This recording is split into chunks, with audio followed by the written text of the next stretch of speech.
Mommy Asma Show. Hi everybody, welcome to my channel. So I chugged some coffee and then I went to class today. I was just not feeling it because last Saturday when I went to class, they made me do a lot of like cockroach, that one workout where it's like you hover your legs above, like 6 inches above the floor. And wallahi, when I tell you, my stomach hurt for 6 days.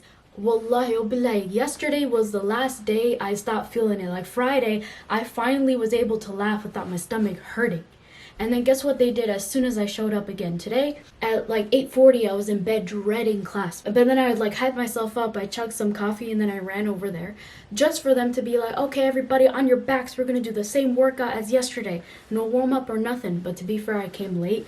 So like immediately, I was joking with him, but I wasn't joking really. I was like, ha, like, I couldn't feel my stomach until Thursday. I couldn't laugh until Thursday, Friday. And they were like, oh my God, me too.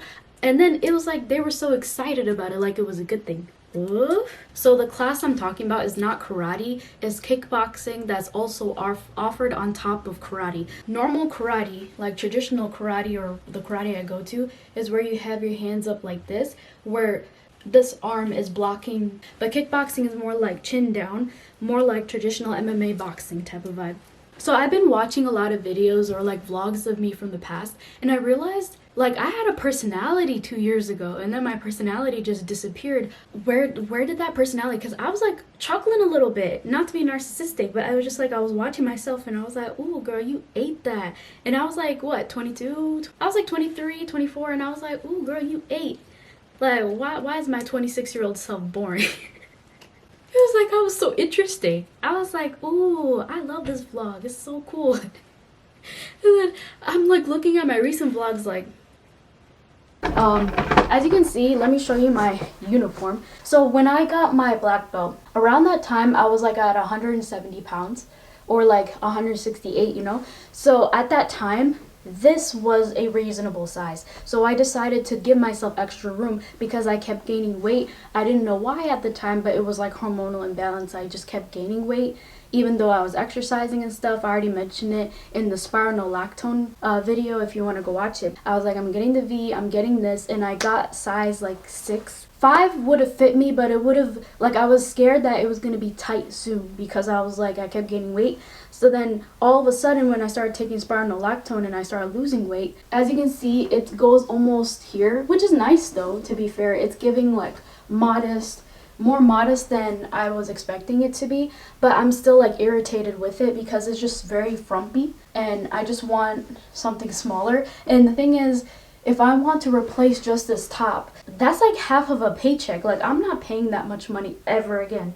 No thank you. Like, I was just really frustrated with that. But anyways, I just genuinely don't know what to do because I have to wear this for a whole year until I can change into a red uniform. And the thing is, like, don't get mad at me for complaining about losing weight. It's not really about losing or gaining weight. It's about change. Like, I don't like when my body is constantly changing because then it not ruins, let's use nicer words. It affects every aspect of my life. Like, my sports bra won't fit no more, my clothes don't fit no more, dresses that I spent like a lot of money on to invest in. Like, I realized I can't really invest in long-term pieces because my weight fluctuates so much.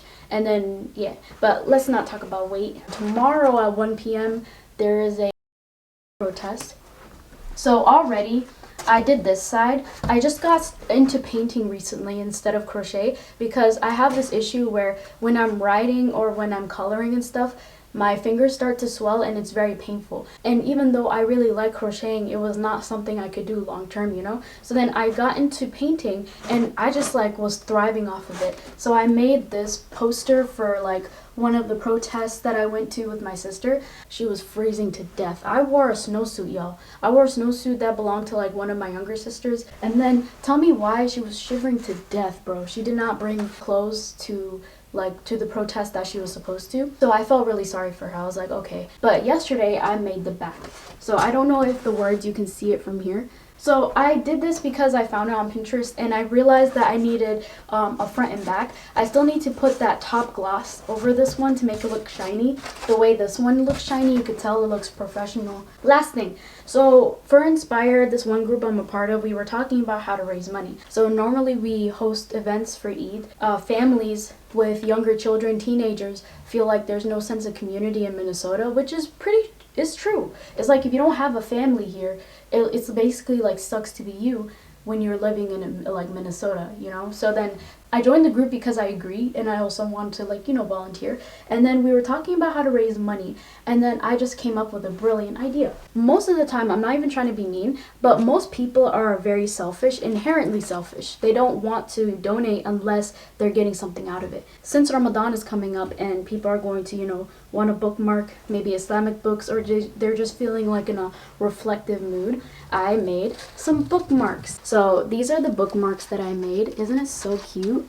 I don't know if you can see them, but basically I made these bookmarks and I glossed them over last night. So then basically I'm going to cut up canvas paper and then paint on them front to back, and then I can sell them for $3 each. So that way, if I make 100 of these by the time our next event happens, which is in like 2 weeks, I'll basically have 100 of these. And then if I have 100, I can charge $3 per bookmark.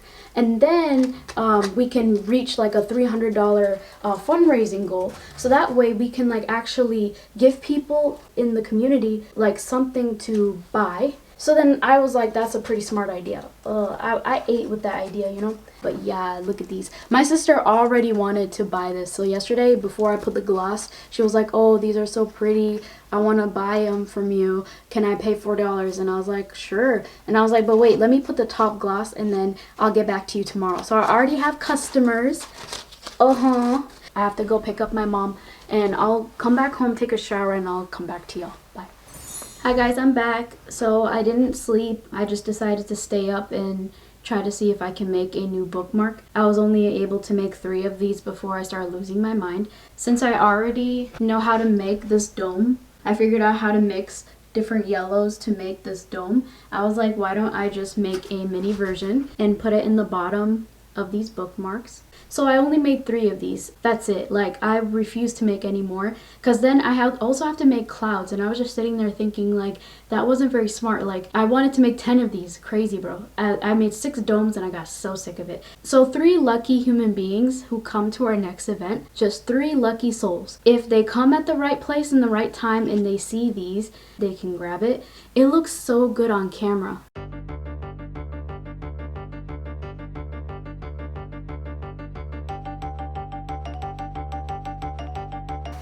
Good morning, everybody. So I'm just gonna wear a hoodie and my soufflettes while I put on my makeup. I couldn't film myself last night because I felt like the lack of sleep was catching up to me, so I went to sleep midnight. Midnight was actually really early for me, so I was really happy that I got my 8 hours of sleep. These are the final looks for the bookmarks. I actually found out that I made 4 of these instead of 3.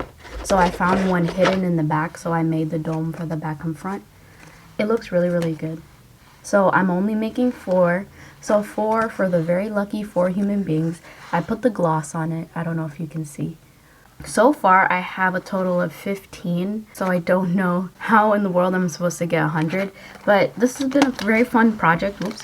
Well, let me start my makeup routine. I was just reflecting on this recently. It's just like, I find it really frustrating how people in my life, even family members, don't care not one little bit about what's happening with Watermelon Congo, Sudan. They don't care. I can see it in the way like they continue to buy Starbucks, they continue to eat McDonald's. Whenever I ask them like, hey, do you want to go to a protest? They're like, no, I'm busy, no. And then all of a sudden on the exact same day next week, they're free to go somewhere else.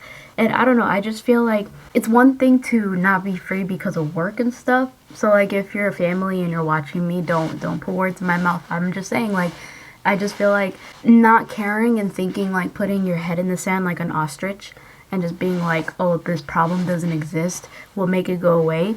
It's very frustrating to me. I've been sending the same Instagram posts like, hey, come to this protest at this time. Then they would just make a million excuses like, oh, you know, it's not my thing. That's not my vibe. Oh, I'm hungry. I need to eat. like just a million excuses, and I don't know, I just found it really irritating. I'm not holding a gun to your head and telling you you have to come to a protest, but it's like when you're like, oh, that's not my thing, I'm not feeling it, I don't want to go. That kind of mindset is just really disgusting to me. Like I'll take it there. It's really disgusting because it's like you're just weird. And I feel like I learned a lot about a lot of people over the last 2 months, because I feel like if someone is like refusing to go to a protest and they refuse and they don't have a valid reason, like they're not sick, but then they all of a sudden are free to go to events at the same day and time the very next week, it just says a lot to me about their character, who they are as people. And on top of that, what bothers me more than people who don't protest are the people who refuse to boycott. If you refuse to boycott, then I don't trust you, because like you're the type of person, if like something bad happens to me, you're going to take the side of the person that you want, not because of morals and values. You're going to take their side because they're more popular. Like that's literally what you're teaching me and everybody else around you. Like you're literally just teaching me that if I was in a situation where I'm like, okay, you have to choose between your sister and like a friend, and like I'm telling you that your friend did XYZ to me, you would take the side of the friend because they're funnier, because they're fun to be around. Like basically people who refuse to boycott Starbucks are the people that are like, well, I know people are dying and I know all of these horrible things are happening and I know I need to take the stand, but it's tasty, it tastes so good. Like that is insane to me. And it's like they're the exact same people, especially if they're Muslim, they're the exact same people that would turn around and be like, well, they never did anything to me. So I realized a lot of people around me were fake, and I had to really sit down, and I was side-eyeing so many people. Yeah, but basically there's a protest today in Minneapolis, so I'm trying to hurry because I have to go pick up one of my sisters. We're carpooling, obviously, because parking is hard, and I'm the only one who knows how to parallel park. So when I was in college, I was driving in Minneapolis, road rage, all of that horror. So like my mom, whenever she goes to the Carmel Mall, I'm the one driving because like she's looking at the Carmel Mall like it's chaos. Yeah, it's just like the last thing I want to talk about when it comes to the protesting thing is like, I think my problem isn't really the fact that these people are not protesting. It's the fact that they're looking at me like I'm doing too much. Like I'm insane, I'm crazy, I care too much.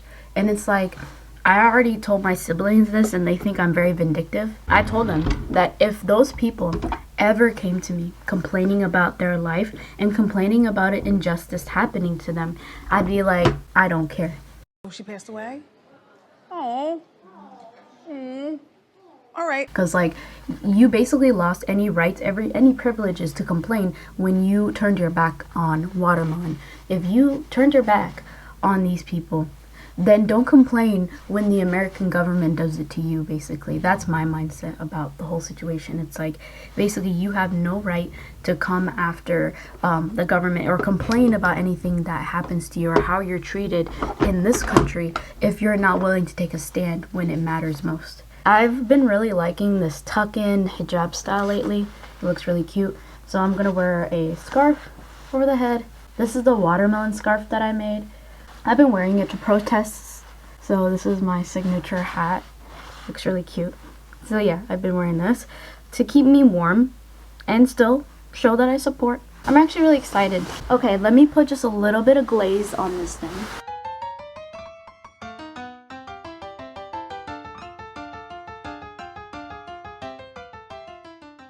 Hi everybody, I just came back from the protest. It went really well. Yeah, my makeup is still here. I didn't even blot or anything, which is really cool. I'm glad I wore a snowsuit. It was really cold, but they were passing out hand warmers for people. But yeah, I'm just gonna end the video here. I'm like hungry and I need to find something to eat quick. Thank you guys for watching this vlog, and I'll catch you in my next one. Bye.